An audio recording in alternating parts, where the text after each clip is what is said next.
Bonjour à toutes et tous, bienvenue dans les coulisses du Grand Lyon. Mon invité du jour, Frédéric Malingerin, bonjour. Bonjour. Vous êtes chercheur au CNRS, spécialiste notamment de l'arthrose et des articulations. Alors cet été, ce seront les Jeux Olympiques, vous allez suivre les épreuves. Est-ce que quand vous les regardez, vous vous dites « Oh là là, c'est pas raisonnable de faire du sport de haut niveau, ils vont finir avec des problèmes d'arthrose ». Pas forcément. D'abord, je suis admiratif. On aimerait bien être à ce niveau-là dans certaines disciplines sportives. C'est toujours un plaisir de voir les êtres humains, hommes et femmes, se dépasser leurs limites.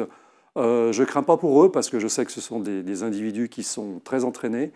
Par contre, à notre niveau, c'est sûr que lorsqu'on démarre une activité sportive, il faut y aller avec modération. Mais disons que c'est un modèle qu'il faut essayer d'approcher, mais de façon progressive, c'est sûr. Alors parlons de l'arthrose et de comment on en vient à avoir des problèmes d'arthrose. La problématique, c'est que le cartilage ne se répare pas. Oui, le cartilage, c'est un tissu qui est très fin, hein. Il ne faut pas le confondre avec l'os. C'est un tissu qui, par exemple, au niveau du genou, mesure 4 mm d'épaisseur environ.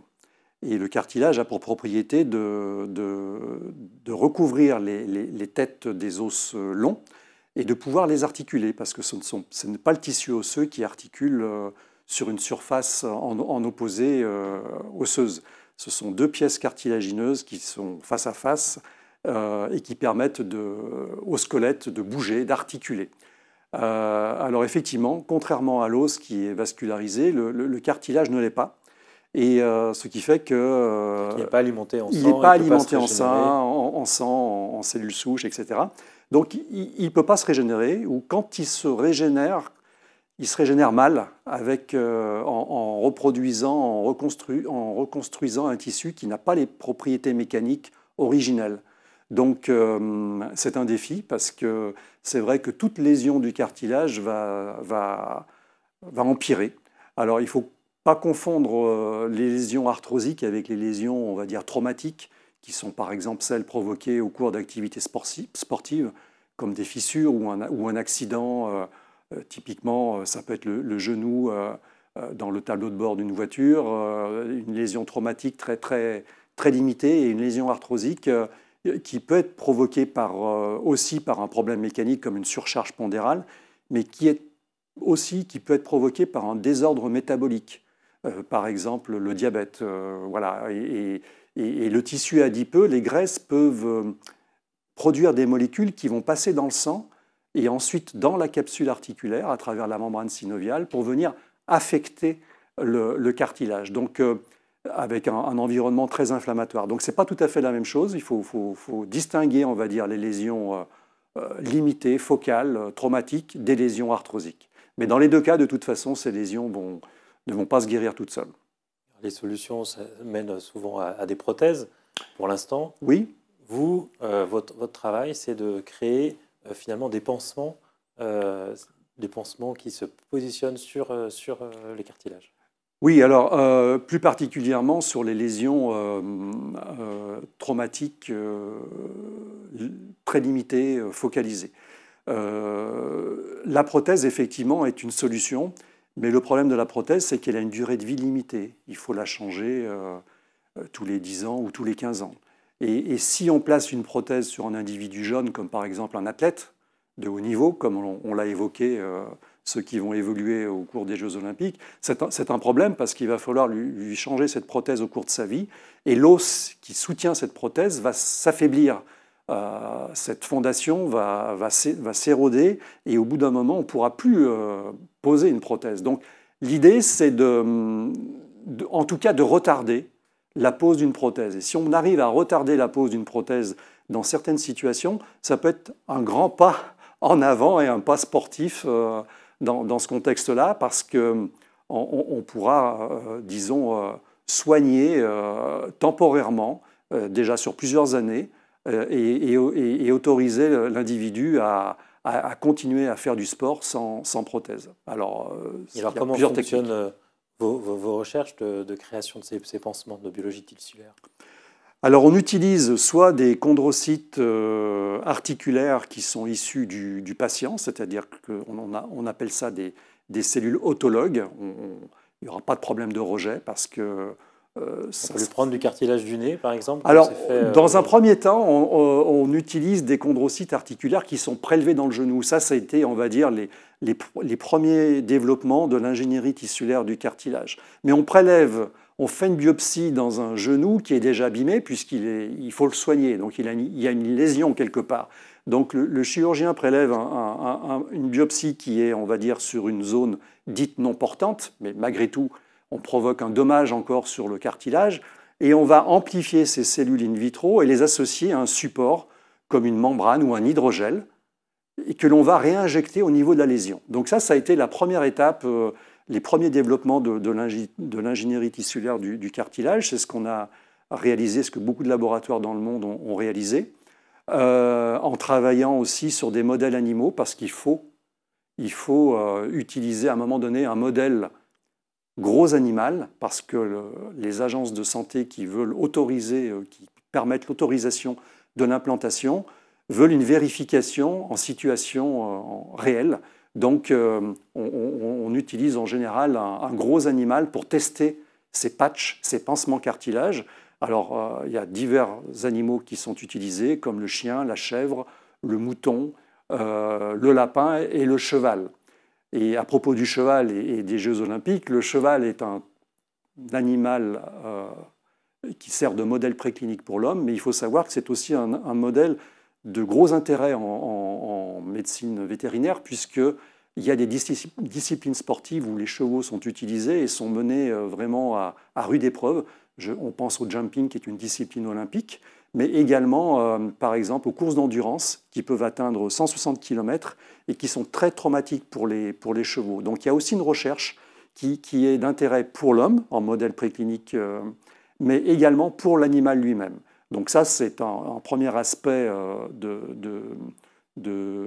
et des barrières qu'il faut franchir, une possibilité d'utiliser un gros animal pour tester ce que l'on souhaite développer comme pansement cartilage.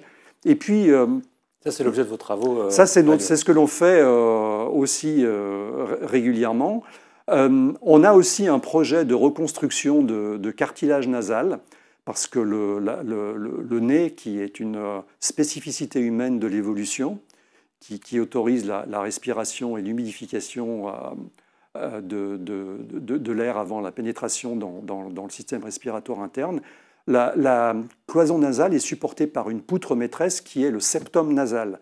Et ce septum nasal, il est de même qualité que le cartilage articulaire. C'est le même type de cartilage. Et ça a conduit des chercheurs suisses à Bâle à récupérer un peu de cartilage nasal par une méthode non invasive, sous anesthésie locale, de récupérer un peu de tissu nasal. Ça ne provoque pas de morbidité tissulaire, puisque la personne à qui on fait ça va continuer à vivre normalement, il n'y a pas de dommages. On récupère ces cellules de ce septum nasal, de cette biopsie, on les amplifie, on les ensemence sur une membrane de collagène, et cette membrane va être ensuite greffée au niveau de la lésion du cartilage articulaire. Donc c'est, dans ce cas-là, le nez au service du genou.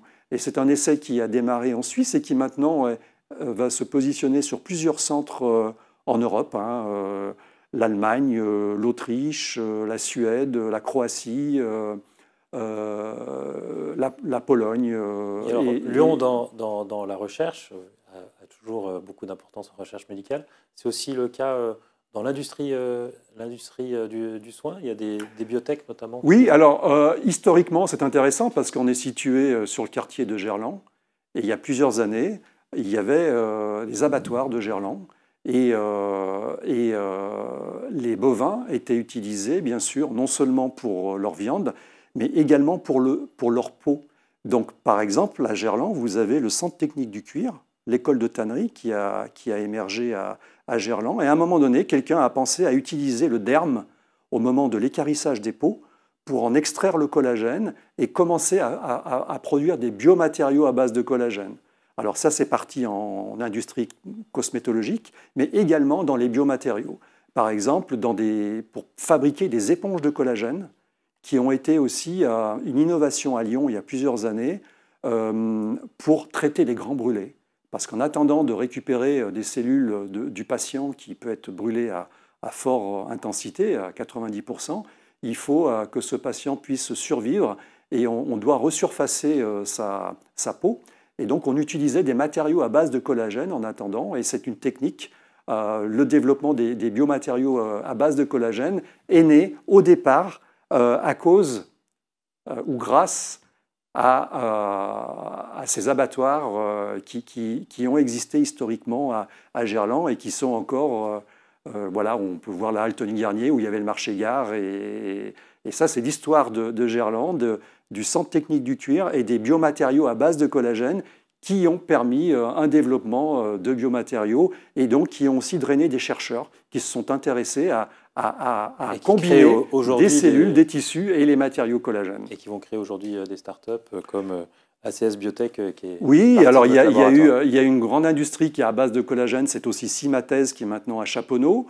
On a travaillé effectivement avec ACS Biotech qui est une start-up qui développe un concept d'ingénierie tissulaire pour réparer le cartilage, ce dont je vous ai parlé, en utilisant cette fois-ci des chondrocytes articulaires et un hydrogel. On peut citer aussi 3D Matrix Europe qui utilise des peptides, ce sont des protéines qui vont mimer les protéines que l'on trouve dans la matrice extracellulaire pour essayer aussi de faire des hydrogels ou des substrats de collagène qui vont aider les cellules à occuper un volume tridimensionnel plus important. Bon, on pensera à vous, à vos recherches en regardant les Jeux Olympiques cet été. Merci.